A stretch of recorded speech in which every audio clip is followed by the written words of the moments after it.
Energy never dies, only transforms. क्या आपने कभी सोचा है जब हम मरते हैं क्या सब कुछ समाप्त हो जाता है, या कुछ ऐसा होता है जो अनंत है, जो कभी खत्म नहीं होता? साइंस कहती है energy can neither be created nor destroyed, it only transforms. Sanatan Dharma भी कुछ ऐसा ही कहता है, न जयते न म्रियते व कदाचिन। आत्मा न कभी जन्म लेती है न कभी मरती है। तो क्या ये दोनों एक ही बात कह रहे हैं? क्या यही प्रूफ है रीबर्थ का और पुनर्जन्म का? आज हम देखेंगे कैसे एनर्जी के प्रिंसिपल्स रीबर्थ को और पुनर्जन्म को एक्सप्लेन करते हैं। Law of conservation of energy science का बेसिक प्रिंसिपल है। Law of conservation of energy, आप जब एक बल्ब जलाते हैं तो electrical energy heat and light energy में कन्वर्ट होती है। आप जब एक लकड़ी जलाते हैं तो उसके अंदर की chemical energy heat and light energy में कन्वर्ट होती है, लेकिन एनर्जी कहीं जाती नहीं है, ये बस अपना रूप बदल देती है। नाउ इमेजिन, ह्यूमन बॉडी भी एक एनर्जी सिस्टम है।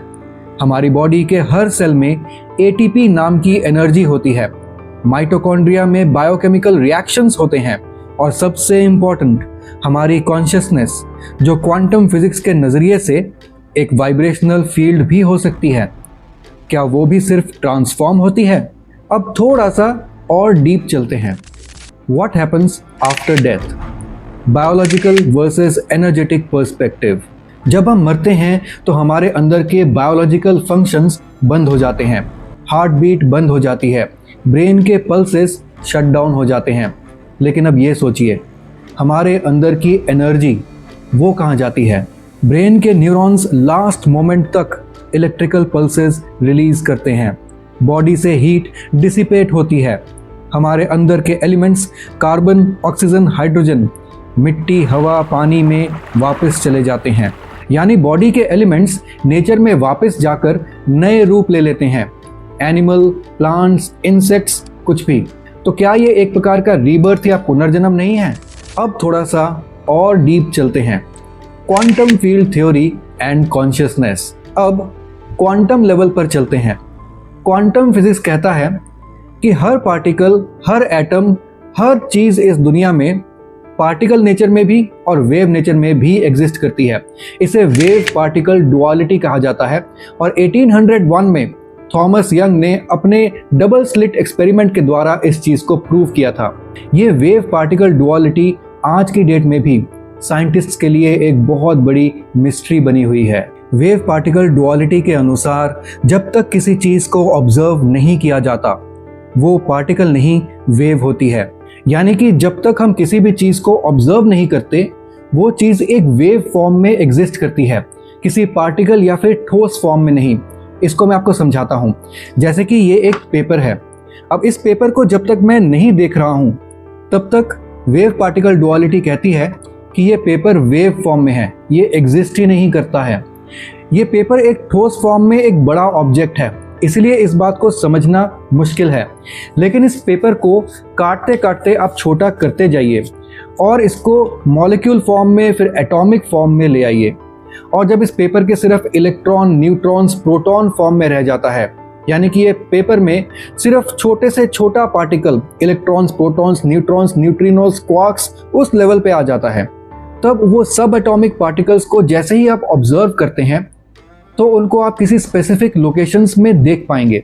लेकिन डबल स्लिट एक्सपेरिमेंट द्वारा ये देखा गया कि जब इन सब एटॉमिक पार्टिकल्स को आप देख नहीं रहे होते हैं तब ये सब एटॉमिक पार्टिकल्स एक तरीके से वेव फॉर्म में एग्जिस्ट करते हैं। मतलब कि देखा जाए तो वो पार्टिकल या फिर ठोस फॉर्म में एग्जिस्ट ही नहीं करते हैं।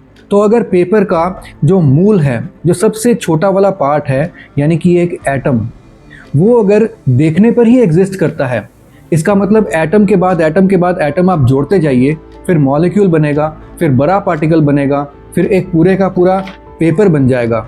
ये भी जब तक आप देखते नहीं हैं एग्जिस्ट नहीं करता है। इसलिए इस दुनिया की कोई भी चीज़ जब तक आप देखते नहीं हैं, वेव पार्टिकल डुअलिटी कहती है कि वो चीज़ in the form of wave exist करती है, और वो चीज़ तभी ठोस आपके सामने दिखती है जब आप उसको देखने की कोशिश करते हैं।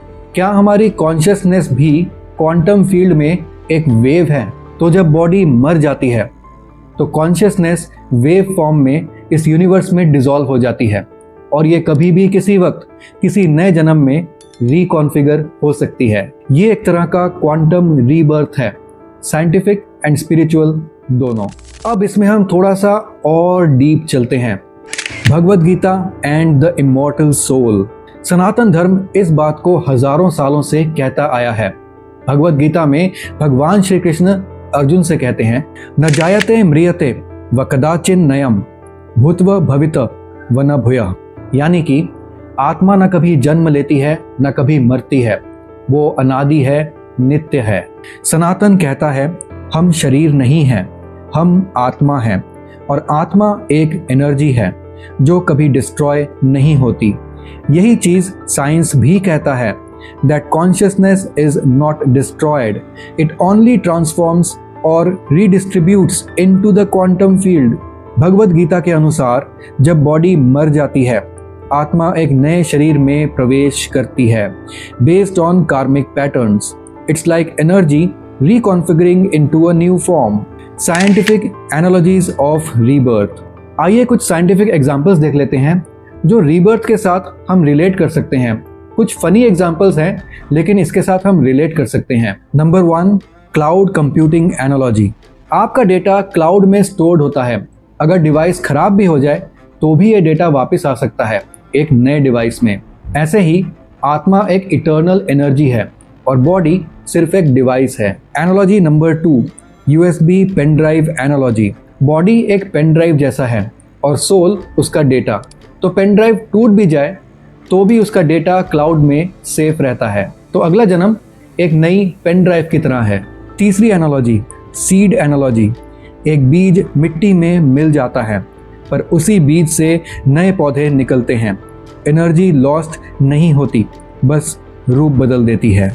What modern scientists are saying। आइए अब देखते हैं कि मॉडर्न साइंटिस्ट रीबर्थ के बारे में क्या कहते हैं। डॉक्टर इयान स्टीवनसन ने 2000 से ज़्यादा रीबर्थ के केसेस डॉक्यूमेंट किए, जिसमें बच्चों ने अपने पुराने जन्म की यादें बताई, जिनकी जांच करने पर उनका एविडेंस मिल गया। डॉक्टर जैकबो ग्रीनबर्ग, जिन्होंने consciousness, telepathy, law of attraction पे इतना ज़्यादा रिसर्च किया और इतनी मिस्टीरियस तरीके से अचानक से 1994 में वो कहीं गायब हो गए और आज तक उनका कुछ नहीं पता चला। डॉक्टर जैकबो ग्रीनबर्ग के बारे में मैं अपने पिछले कुछ वीडियोस में कंटिन्यू आपको बता रहा हूँ किस तरीके से वो अचानक से गायब हो गए और इसके पीछे क्या क्या कॉन्स्पिरेसी थ्योरीज भी इन्वॉल्व हैं। डॉक्टर जैकबो ग्रीनबर्ग ने कहा कि कॉन्शियसनेस एक न्यूरल होलोग्राम है जो स्पेस टाइम में स्टोर्ड होती है। नियर डेथ एक्सपीरियंस, यानी कि जो लोग मरकर फिर कुछ टाइम के बाद वापस जिंदा हो गए, उनको डॉक्टर्स ने क्लिनिकली डेड घोषित कर दिया, लेकिन कुछ घंटों के बाद वो फिर से जिंदा हो गए। उन लोगों का कहना है कि मरने के बाद उन्होंने अपने बॉडी के बाहर से दुनिया देखी और अपना पास्ट, प्रेजेंट और फ्यूचर तीनों को एक ही वक्त पे होते हुए देखा। ये सब कहानियाँ और एक्सपेरिमेंट्स इस बात की तरफ इशारा करते हैं कि कॉन्शियसनेस एक एनर्जेटिक एंटिटी है जो फिजिकल डेथ के बाद भी एग्जिस्ट करती है। अब आते हैं इसके कंक्लूजन पे। साइंस प्लस सनातन इक्वल्स ट्रूथ। साइंस कहता है एनर्जी कभी डिस्ट्रॉय नहीं होती। सनातन धर्म कहता है आत्मा अमर है, वो पुनर्जन्म लेती है।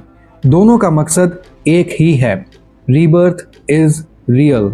चाहे वो फिजिकल फॉर्म हो, एनर्जेटिक या फिर कार्मिक फॉर्म हो, जब तक कॉन्शियसनेस एग्जिस्ट करती है लाइफ का साइकिल चलता रहेगा। इसलिए कहते हैं कि जीवन एक जर्नी है, डेस्टिनेशन नहीं।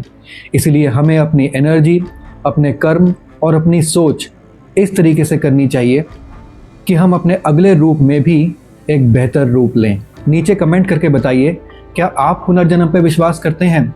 क्या आपने कभी ऐसा कुछ एक्सपीरियंस किया है जो इस बात को प्रूव करता हो?